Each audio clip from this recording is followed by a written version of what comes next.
Hey there, Photo Universe. All right, part two. And guess what? We charged up the battery on the Nikon 1J1 and we put it in there. And you know what? There's been a bit of a redemption here because I'll be honest with you, this camera handles really impressively. I'm impressed. It's really going to come down to image quality.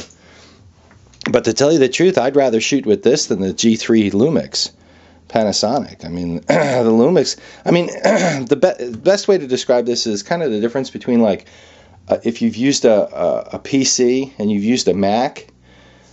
People who have switched back and forth, I do. I run both systems, a PC and a Mac. And if you switch back and forth, you notice that, like, the PC, when you go to move the mouse and stuff on a trackpad, like, let's say I'm talking laptops here, okay? Like a MacBook and a PC laptop. With the PC, like, when you turn it on, you're waiting, and when you go to move your mouse, it takes a while for it to move, and it hesitates, and it's clunky. Now, if you only use a PC, you don't know. But if you go to a Mac, you open the lid, and it's on, and you go to use your mouse, and it's instant. It's more elegant. That's the key. Okay, you know what? Nikon did a great job with this camera.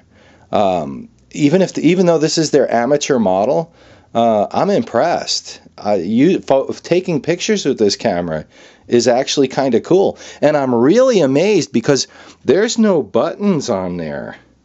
Really, I mean, a few, but not, like, you don't have the dials and stuff. Up here, there's a cool little lever. So if you're in manual mode, which you can put it in, and I didn't think it had one because this dial didn't have it. I still don't understand this dial. It's got some photo modes on it and a movie mode, but all of it seems accessible without it. Anyway, this, you can set manual, and then this becomes your apertures, and you adjust your shutter speeds with this lever. And you know what? It works better than Panasonic's deal where you push the dial and push it in, because I'm always pushing the dial and screwing it up. And this is much more elegant, definitely. You know what? I was also kind of disappointed because the lens didn't have a focusing ring on it. And but you know what? The autofocus on this camera is really fast. And oh yeah, you open the lens up and it turns the camera on. So the autofocus on this camera is really fast, and with the lens cap on, the autofocus on this camera is super fast. I mean, bang. And the menus are fantastic, really good, really very simple. Not a lot of, but the menus are beautiful, and a lot of. I'm really surprised. I mean, a really good camera to use. And you know, it doesn't even have a touch screen. And you know what? The touch screen doesn't work so good on the G3.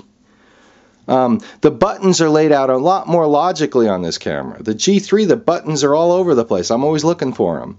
So there's a bit of a redemption here. You know, it really comes. I would rather have this camera than the G3 if the image quality is similar. I'll tell you that right now. And that's saying something, because I've been using the Lumix for a while. But I mean, evidently, Nikon must have talked to the D300 people to lay this out, which I didn't know without putting a battery in. And I'm kind of impressed. It's got a cool flash. You know what? You know what? You might want the J1 over the V1. I mean, that little pop-up flash actually works, and it's kind of cool. It's kind of neat to have with you. I don't know. I'm impressed. So, you know, I'm assuming that the image quality is fantastic. So far, it looks pretty good. But if the image quality is anything comparable to the G3, this is a pretty impressive camera. So there's been I mean, without putting the battery in it, my first impressions weren't too good.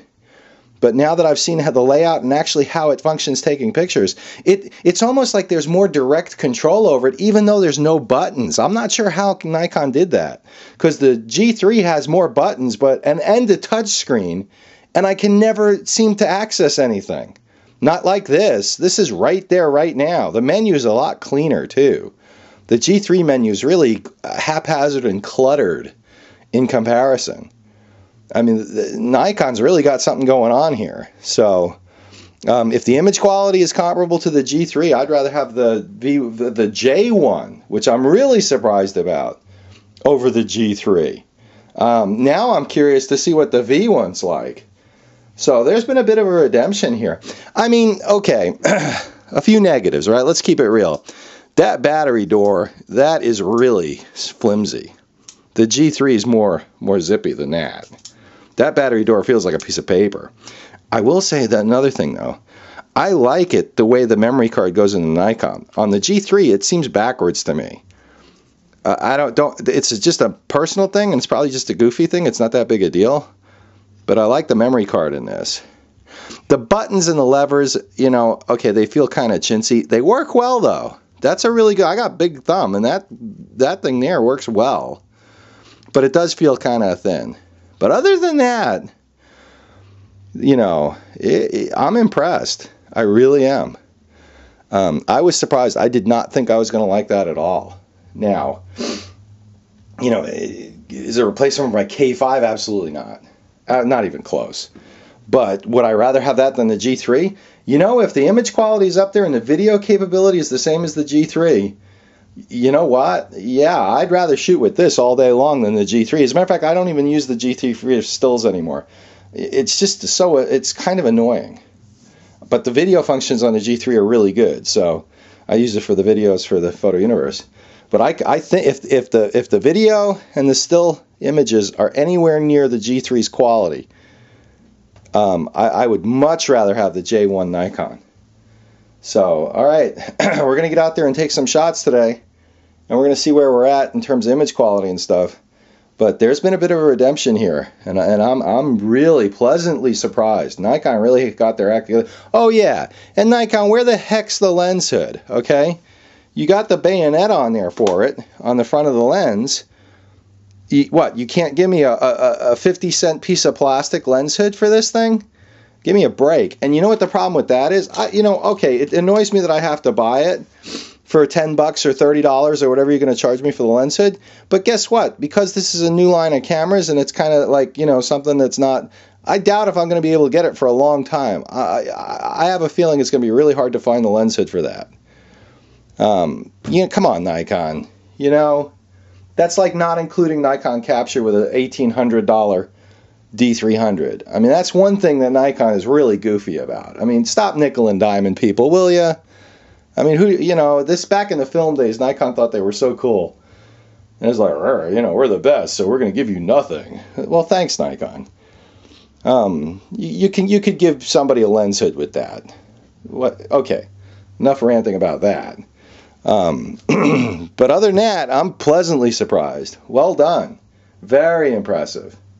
All right, that's Ed with Photo Universe. That's part 2, and we'll call this part Redemption, because you turn the, you know, it turns into a completely different camera. You put the battery in it.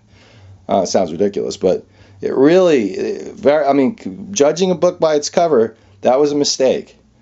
You put the battery in this camera, and you know what? The layout and the handling, and it's excellent. Very impressed. All right, Ed with Photo Universe, part 3 coming up.